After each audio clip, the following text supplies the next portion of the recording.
Nepochybne jedinečnou udalosťou bolo pre študentov Levočského cirkevného gymnázia stretnutie s britskou kráľovnou Alžbetou II. Tá zavítala v piatok v rámci oficiálnej návštevy Slovenskej republiky v sprievode prezidenta Ivana Gašparoviča a jeho manželky aj do Popradu. Lídri niekoľkých slovenských škôl sa v rámci populárneho projektu Dreams and Themes stretli so svojimi priateľmi z anglického Manchesteru. Športový festival pripravili spolu s učiteľmi pri príležitosti návštevy britskej kráľovnej a vojvodu z Edinburgu na Slovensku. Festival sme organizovali pre deti zo športového klubu Aquacity v Poprade.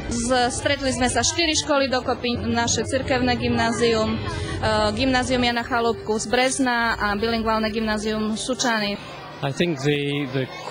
Kamkoľvek kráľovna a vojvoda idú, veľmi sa zaujímajú o deti. Radi sa s nimi stretnú a porozprávajú. Pre deti je to zase veľká šanca povedať a ukázať im viac o projekte Dreams and Themes. Naviac ide to o prepojenie anglickej a slovenskej školy, teda spoluprácu partnerských škôl. Študenti mali okrem iného možnosť stretnúť sa so svojimi športovými vzormi. Tak dojmy sú fantastické. S deťmi určite je veľmi milé sa stretnúť, sú spontánne a takisto v tomto spojení so športom, čo je mne veľmi blízke. Atmosféra športového festivalu v Poprade oslovila aj mladého britského športovca. S účasťou ani na chvíľu neváhal. Určite som rád, pretože bolo krásne vidieť deti, ako pripravili podujatie pre rovesníkov či mladších kamarátov. Urobili kus úžasnej práce, naviac spojenej so športom, z ktorého mali osoch deti aj mladí lídri. Ako David Florence dodal, v Anglicku je šport u mladých ľudí čoraz viac v popredí.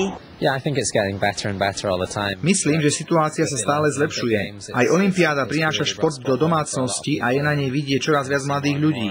Aj podmienky pre šport sa ruka v ruke s týmito aktivitami zlepšujú.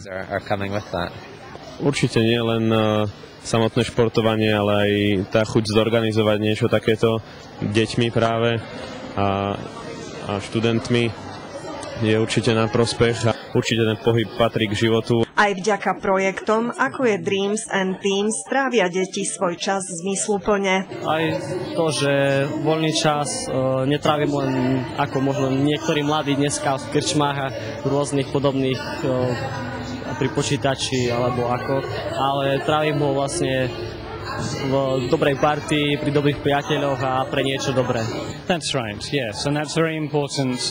Presne tak. V dnešnom svete je množstvo lákadiel a niektoré nie sú vôbec pozitívne. Je to úžasný spôsob podnietiť deti k odhodlaniu, aby sa v takýchto projektoch spájali a spolupracovali. Je to vlastne úloha mladých lídrov, aby svoje schopnosti a zodpovednosť rozvíjali, čo si myslím, že robia výborne. Aj napriek pestrému dňu sa takmer všetká pozornosť sústredila najmä na kráľovnú Alžbetu, ktorá okolo seba šírila úsmev a príjemnú náladu. Bolo to perfektné. Fantastické, sme celí nadšení.